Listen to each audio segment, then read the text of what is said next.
How are you? I'm very well. Yes? Yep. Let's go straight to the to this another incredibly successful year for you. A lot of awards and people enjoying your music once again. Did you expect it in the first place? Did you think it was going to be such a great year? Well, let's say I hoped it would be a good year, and I hoped that the record would be well received, but I don't have any expectations anymore because I've put out so many records and I've gotten so many different responses to different things I've done that it's impossible to know, how people are going to react to things. Is it easy to always renew your image, character, music? Is it a hard thing to No, because keep up with? It's always about being inspired in life and having new ideas and seeing new things that make you change your attitude towards life. As long as you stay alive and aware of the world around you, I think naturally you change. You know what I mean? Yeah. But do you think there is a particular reason why everything you do eventually turns into fashion, style, something that people imitate? Is it just the responsibility of your personality, character? Well, it's not a responsibility. It's just something I do. I love fashion and I love to change. So, I suppose, there are other people that influence culture as well, and fashion and things like that, and, I'm happy to be one of them. Do you always have to work on your, you're being Madonna. I don't think it's an easy thing to do well. You have to deal with a lot of things, I guess, which is not like what normal people would do. Yeah.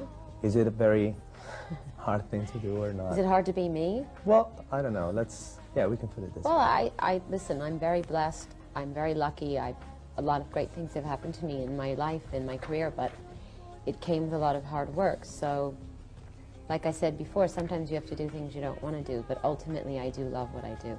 There's a lot of spirituality in your music. Very religious side of it, maybe. Where does it come from? My spirituality? Well, it's definitely something that it's developed over the years. I mean, I was raised a Catholic.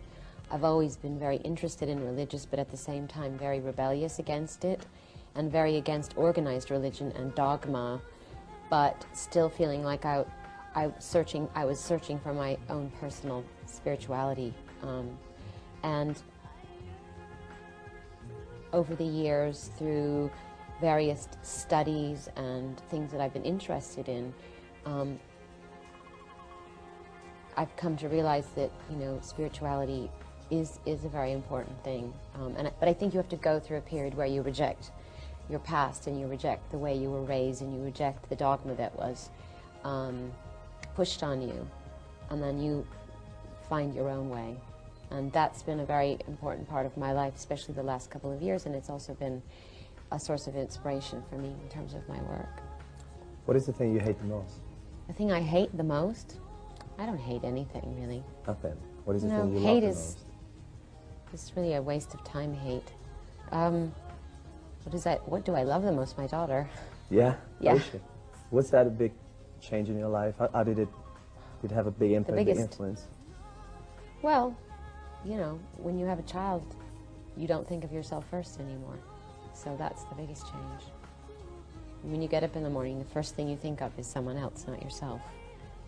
And I've lived, in a world that was, a very kind of self-absorbed world for so many years. It's all me, me, me, me, me. But now it's not that way, and I must say it's a great relief to not have to think about myself. Let's go back to the music. Is it going to be a tour for this album? I'm seriously considering it. Right. I mean, I've been saying it and saying it and saying it, and I've been putting it off because there were movies that I wanted to do, but I am interested in doing a short tour, maybe 3 months next summer, so 99% sure. Worldwide? Yeah. Right. I'm sure I'll stop in Italy. You started, a few years ago, you started this new business, which is Maverick, and your record company, and eventually it turned into a great success. And you discover talents like Alanis Morissette, For instance, like Deftones, like Prodigy. Michelle, and the Prodigy now in the U.S. Where does this need of scouting new artists came from? Where did it come from? Well, I think that one of the things that inspires me is to find people that are talented and to nurture them and to watch them grow, to watch their effects on other people. I think it's been a real learning experience to work with artists on the other side, you know, to be the business person to the artist. But I think one of the reasons that my record label does well is because it's run by a person who has a good sense of creativity and also a good sense of business. Right. How did you discover Alanis, for instance? Was it I didn't discover her. My partner, Guy Osiri, I don't know, he got a tape from a friend of a friend of a friend. It was one of those situations, and it was a demo with a lot of the songs from the first album on it. And we heard it, and we were just blown away immediately by A, her songwriting skills, and B, her voice. And then we met her, and she was so young, and yet she was so mature for her age. So we knew right away that she was going to do well. And she's going to be a star. Yep. We hope to see you at the show sometimes if you want to. And is there anything you want to say to Alanis? She's watching. Good luck, baby. Sell some records.